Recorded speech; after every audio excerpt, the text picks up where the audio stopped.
The only way we can actually not be successful and not be happy is when we fail to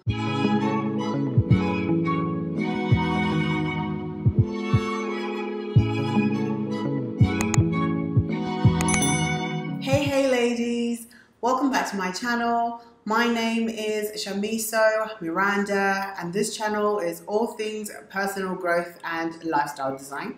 Stay tuned for some tips, tricks, hacks and tools on becoming the best you. In this video, I'm going to show you 5 tips on how to cultivate a growth mindset. The world is so rich in opportunities, but it's only for those who can see and seize them.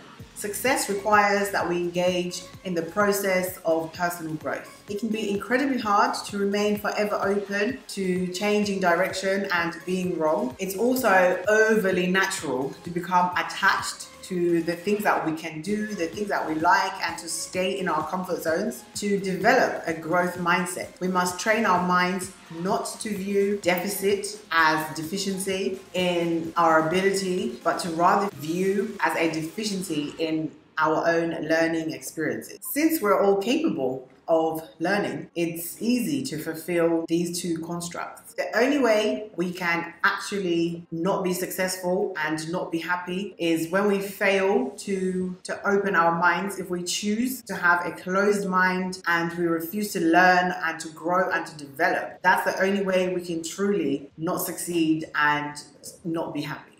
The first tip I have on how to cultivate a growth mindset is continual learning. If we avoid setbacks and failures and obstacles, we cannot maximize our current gifts and talents or grow and develop. Challenges always provide an opportunity to learn. The more we learn, the more knowledge that we acquire and the more that we develop, and also the more skill that you gain, the more value we offer ourselves. The more skills that we acquire, then it increases the value that we have to offer to ourselves, our friends, our family, the community, and the world at large.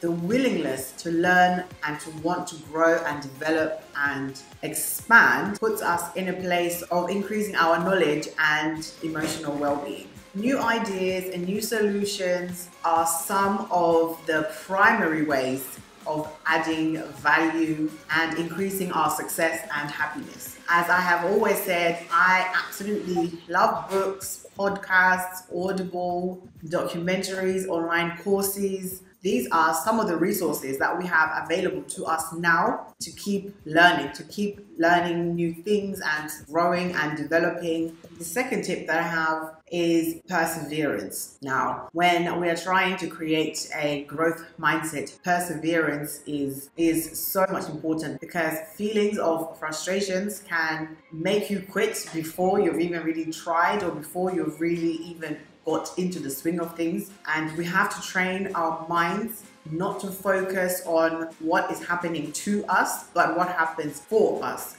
We are designed to thrive, and we have to shift our focus to not on what is happening to us, but what is happening for you. You have to have incredibly strong discipline to look at the challenges that you face and to find in the challenges what the challenge is adding to you. So that's looking for how that problem, that issue has made you to grow. Have you had to acquire new skills to solve the problem that you had? For you to take your next attempt, did you have to read some more books? Did you have to do some more research? Did you have to go and have a meeting with someone and tap into their knowledge? What did you have to do to overcome the situation or the problem that you have? Those skills that you acquired in the process have added to you and your growth and your learning experience. This mindset is so important so that you don't focus on what's being taken away from you. That's the mindset that we need to have to cultivate perseverance within ourselves. Growing up, my mom always told me that where there is a will,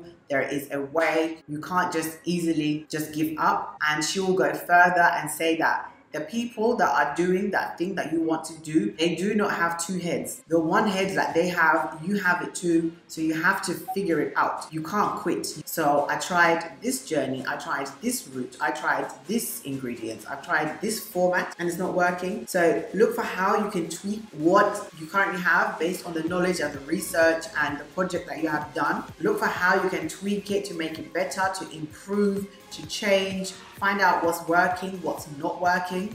And in the process of doing all of that and adding new knowledge and doing more research, you will find a formula that works, a formula that's going to bring you success, a formula that's going to bring you happiness, a formula that's going to make you more productive, a formula that is going to bring about the goals and dreams that you hope for. This way of thinking will help you not to view setbacks as permanent situations. Setbacks are a temporary situation that just requires you to delve in deeper and really find out and figure out exactly what went wrong and find the ways in which you can improve. Once you believe that setbacks are temporary, you can use them to strengthen and empower yourself. The third tip I have on how to cultivate a growth mindset is embracing challenges. Challenges are an integral part of life. Challenges are going to come. It's always during our most painful times that we develop the depth of our characters. Meeting our challenges head on builds our resilience to face even greater challenges ahead. When we confront our challenges head on, it makes for a smaller ego and it brings forth a lot of humility, because this shows you the areas that you need to work on, the areas that you need to improve. And this will help keep yourself humble, because you know that there are things that you still need to work on. When we take action in the face of challenges, we develop a sense of personal responsibility, whereas this allows us to take responsibility for our part in the situation, our part in the setback, as opposed to finding someone else to blame when something goes wrong. The confidence and pride of accomplishing difficult tasks frees up your mind and your spirit to be kind, thoughtful, and generous to others, letting compassion rule. If you're getting some value from this video so far, so that you'll be the first to know when I upload my next video. The fourth tip that I have to cultivating a growth mindset is being open to feedback. The more open that we are to feedback, this increases our chances of success and happiness even more, because you don't see yourself. You think you are like this, whereas another person can actually tell you how you come off. Another person will give you their opinion on how they see you as opposed to how you think you present yourself. And if you open yourself up to this feedback, it gives you a new chapter of knowledge, of wealth that you can then use to make yourself even better, even greater than you were before. Effective and timely feedback is a critical component of our success and happiness and general well-being, and it should be used in conjunction to setting your goals. So if you have people around you and they tell you that, do you know what, like, your situation is not as bad as you think it is, if you view it like this, or if you do this, you'll get back on your feet.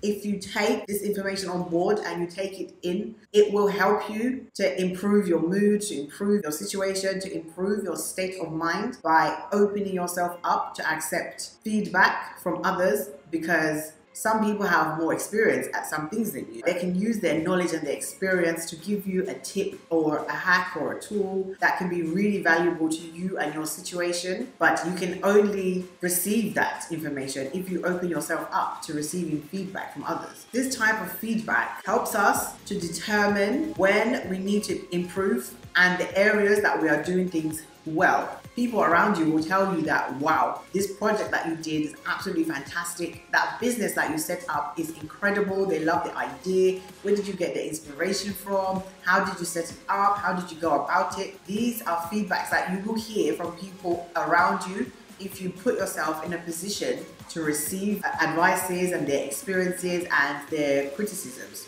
The sole purpose of receiving feedback is so that you can improve your performance, whether that's improving your mood, improving your health, improving your diet. You open yourself up to feedback to take on information on board.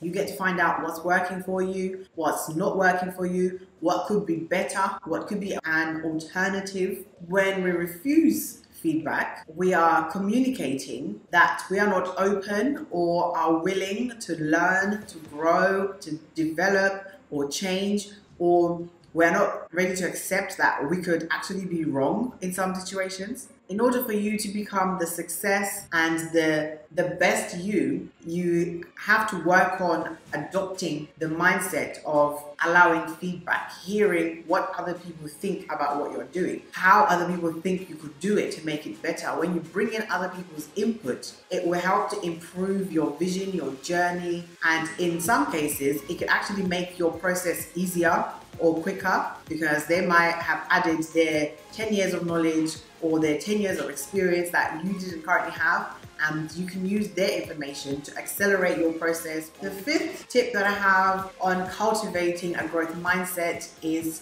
celebrating others. When you celebrate someone else's success, you open yourself up for the universe to speed up the process of it being your turn. When you are genuinely happy for others, it inspires you. When you are happy for someone else's success, you get to see that is tangible, that the same way that they have achieved that thing, it's possible for you to also achieve it. When you are happy for others, then you have access to the person to ask them, okay, so how did you do it? What was your journey? How did you see it? What were your struggles? What did you learn? They can give you a wealth of information that you can take on board during your process and your journey, so that you can also become a success in your venture and what you are trying to achieve. When you celebrate others, it gives you inspiration, it gives you motivation, so that you can look at them and say, wow, Mrs. So-and-so was able to achieve A, B, C. That means there's hope, and she is proof that also I can achieve A, B, C. She then becomes your inspiration. You have a tangible achievement that you would like to emulate. And this makes the process more fun. As you're celebrating them, you'll be planning on, okay, when it's my turn, I'm gonna do it like this, I'm gonna do it like that. And you get to see a sneak peek of what that joy of achieving that thing will look like and what that will mean. And you get to see how they handle it, so that when your turn comes, you have even more knowledge on how to handle it. When you celebrate with others, you open the door for them to also celebrate with you when you finally succeed. Imagine if you didn't celebrate anyone and then something amazing happened to you and you are happy and there's no one else that's happy for you and you're on your own to celebrate your success. It goes back to you reap what you sow. If you want people to be there, to be happy for you, you have to first be there and be happy for them. You have to make and maintain that relationship, because you have to be happy with those that are happy, be sad with those that are sad. You have to adjust to the situation that you are in. Life is unpredictable. No one knows what's going to happen next. No one knows if tomorrow is going to be your high day or it's going to be your low day. You need to have people around you that will go through the roller coaster of life with you. So I hope that these 5 tips will help you as you embark on your journey to cultivate a growth mindset. Thank you so much for watching. Subscribe if you haven't done so already. Give this video a thumbs up if you liked it, and I will see you in my next one as we continue our journey towards a more wholesome, healthier, and more meaningful lifestyle.